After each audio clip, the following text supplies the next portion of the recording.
Everyone's favorite Moonboy indicator has now fired off a capitulation signal, and there are many questions in the background. Is the bull market over? Was the bull market ever there? Is it all wrecked?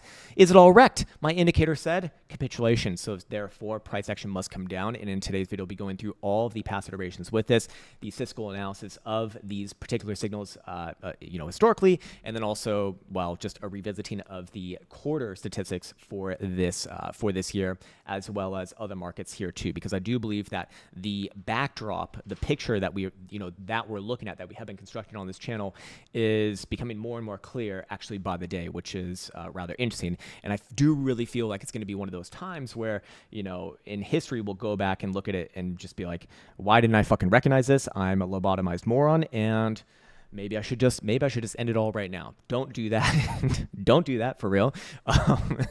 There's a better way of doing it by perhaps paying attention to this. So as always, I just want to be presenting the statistics as they are. You make whatever deductions that you want from that because, well, you're your own human being and you're capable of doing such things, hopefully. And we'll go through it right here. So again, this indicator, the hash movements indicator, is something that we've spoken about many times on this channel. And on this channel, I've typically focused on the blue buy signal, which is the high probability signal that has essentially marked off the major trending lows for Bitcoin more often than not, like to a high probability, not a 100% probability, but a high probability. And in this video, we're going to be going over the capitulation signal because, I see a lot of stuff around the web about how this is, marking the end of everything. And well, I wanted to see for myself because as usual, when you actually go through the data, I think things become like it might paint a bit of a different picture. I have a different take on this. So what I found was, if we go over all of the past iterations in Bitcoin's history, that there have been 10 prior times where the capitulation signal actually marked the low for Bitcoin. Now, to be fair, and to give the other side its due diligence or due grace or whatever the fuck word I'm looking for right there, I don't even know. All major drop-offs have actually been preceded by this signal as well. That is true. That is very much true. But just as all major drop-offs have been preceded by this signal, 50% of the time, this signal is actually marked off the weekly low before never closing below that level ever again. Now, it can't trade below that level, just no closures on a weekly time frame below that level. And what you'll also notice here, as I get to my next point, is that there are different colors. There's the Christmas colors, and the green colored vertical bars here correlate to very specific years: the year 2012, the year 2016, and the year 2020. These are obviously halving years, and specifically the point after halving for all of these, as is the same as what we're seeing right now. Halving happened early this year, I believe April 20th, very easy to remember date. And let's just go through what those prior ones looked like on those halving years. Okay, here's 2012. Okay, a low. Even the one later that year was also a low, obviously, too, in December. Again, Bitcoin not really closing below those. And also, it should be known that, Bitcoin was above that green 55 exponential moving average. Don't know how much that matters on this, but just an observation. Also over here, okay, this is literally backwards. This one should be green and that one should be red.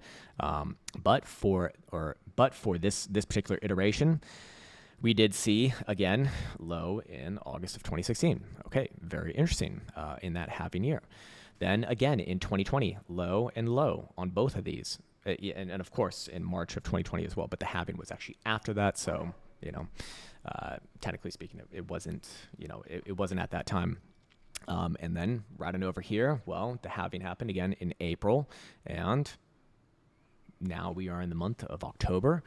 Getting another capitulation signal. Is this one potentially going to mark the low as well? Because all prior times have done that too. Maybe yes. Let me also remind myself to remind you as I bring up my statistics over here, because for some reason they were not already loaded on my screen. Fucking bad, very bad. Let's see. Hold on. Yes, there it is. This particular year, we saw September close green for Bitcoin.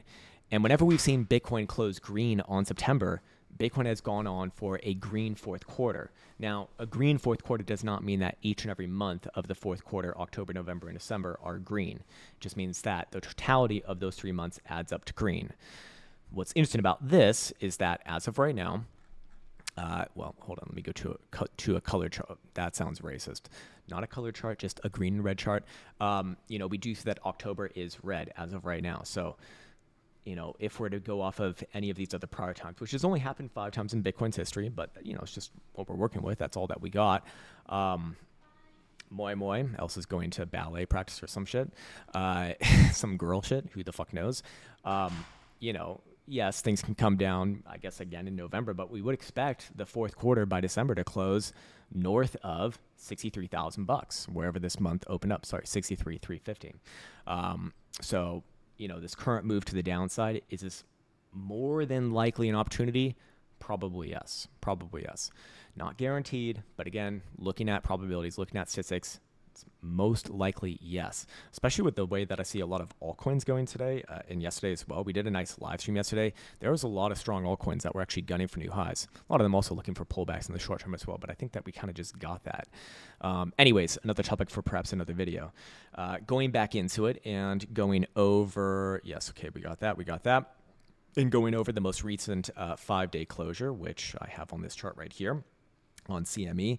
CME did still remain above the red 5 exponential moving average as of last night's closure, and that also means, that also is simultaneously accompanied by the 5-day stochastic oscillator continuing to the upside, and the pivot moved to 57,350. So, I guess we could have a collapse between now and of course the next 5-day period, but with CPI coming out today and PPI coming out tomorrow, I do believe that the real move of this market is going to be catalyzed by those events. And, we probably see the price, we probably see the real direction around those times. Again, I'm not saying that price can't come down more here. I'm just saying that it's more than likely an opportunity, which also adds up or beckons a question like, where is this wrong? Where is this wrong? Where should we expect just the market to be, the bull market to actually be over? I mean, that would very obviously be below the September lows. Anywhere below the September lows, okay, bad, very bad. Until then, Bitcoin has higher lows essentially as long as it's above about $58,000 on a closing basis. So yes. Anyways, moving on from there, looking at other markets, which I did think was super before we get into that, let's go over here to the HPDR daily range. Again, as we went over in yesterday's video, still the daily range, nothing's really changed here. We didn't get a breakout or a breakdown from yesterday. Just playing back down towards the lows. Bitcoin has not made a new low for October yet.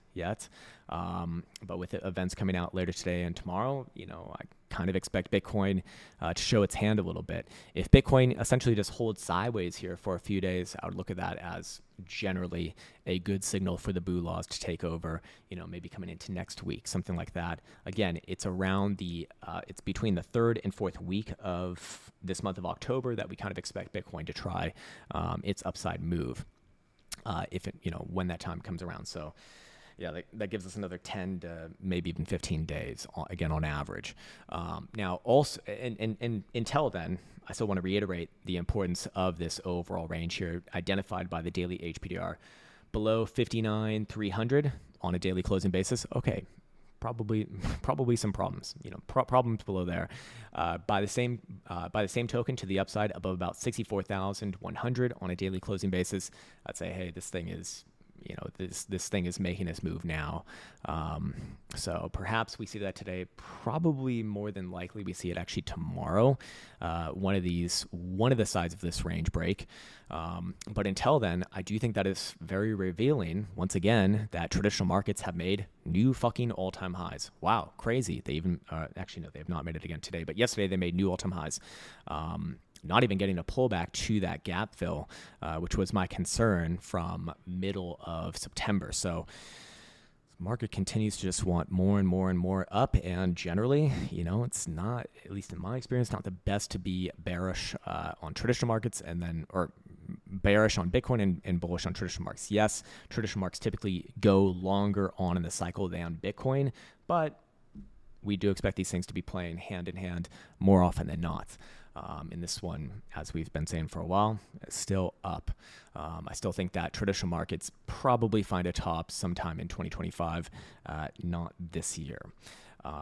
Anyways, NASDAQ probably more correlated to Bitcoin, just being that it is a tech or or financial, depending depending upon your disposition.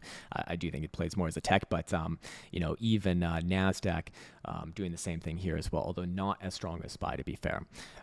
But both looking like this one probably does at least retest those highs in the coming month or so. So ultimately, for Bitcoin, what does that mean? It means I'm still going to be more lenient towards this being an opportunity here.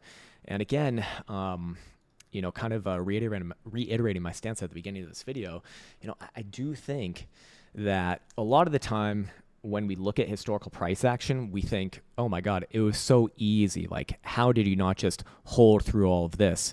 Not realizing that there are months and months and months at a time when things go sideways and it's incredibly fucking boring.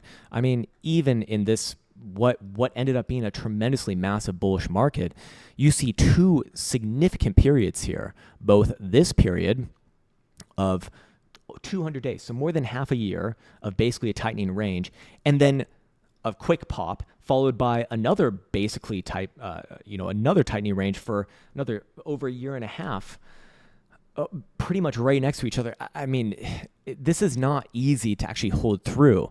So this is kind of where I do really respect, the old people, the OGs who hold through this shit. I mean, it's a lot easier in hindsight than it is in the moment. And this is not just characteristic to that cycle that we just looked at. Look at this one right here. Same shit for 175 days. Again, more than half the year, sideways in a relatively tight range. Then followed by a quick pop, and then another, another 4 months of sideways. Like, this is, it takes a lot of patience. It takes a lot of fucking patience, which we're very much short of. Anyways, I think that's it for today's video. Yesterday, we actually had a really fun live stream. In fact, I laid a bit of a trap. I laid a bit of a trap for the Hex people, because in the past, I've actually been quite lenient towards Hex. But yesterday was a little more critical, just because, it is down. Well, how far down is it actually? I'm actually curious right here. Let's see.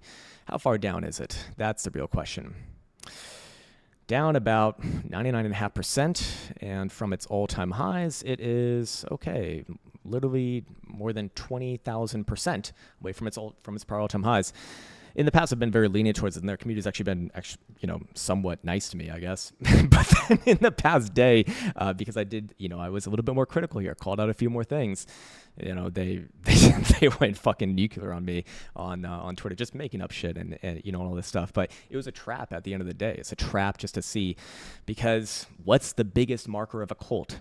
The second that you leave the cult, they attack you. That's exactly what happened right there. So just kind of, I don't know if that changes anyone's mind, to be honest with you. But it was funny if you were paying attention, or at least I thought it was funny to kind of wake up to that. It's just like, all right, fair enough. I get it.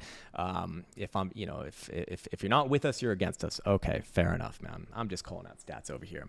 All right, cool. That's going to do it for today's video. As always, I want to wish you the best. Even the Hex haters, who got dragged into that. Sorry, sir. It is what it is.